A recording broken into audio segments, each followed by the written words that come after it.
অন্তর্বর্তী সরকারের দায়িত্ব নেয়ার পর প্রথমবারের মতো বাংলাদেশ ক্রিকেট বোর্ড পরিদর্শনে গিয়েছেন যুব ও ক্রীড়া উপদেষ্টা আসিফ মাহমুদ সজীব ভুঁইয়া। একই দিনে বিসিবিতে হাজির হন সাবেক অধিনায়ক তামিম ইকবাল।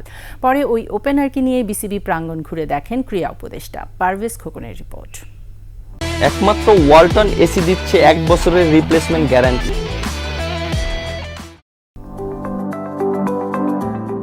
বাংলাদেশ ক্রিকেট বোর্ড পরিদর্শন করেছেন যুব ও ক্রীড়া মন্ত্রণালয়ের উপদেষ্টা আসিফ মাহমুদ সজীব ভুঁইয়া।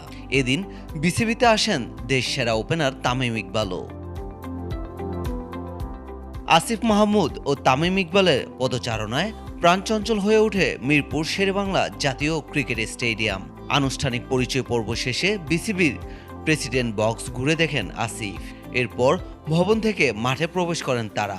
এই সময় সঙ্গে ছিলেন বিসিবির সিইও নিজামুদ্দিন চৌধুরী সুজনও।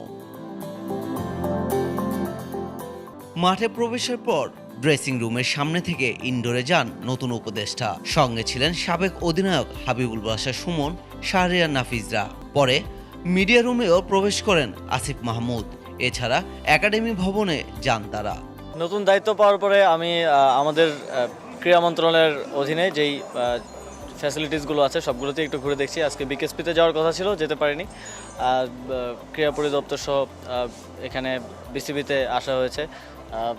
অবকাঠামোগত যেই অবস্থা আছে সেটা দেখতে চেয়েছিলাম, সেটা দেখলাম ঘুরে ঘুরে সব জায়গায়।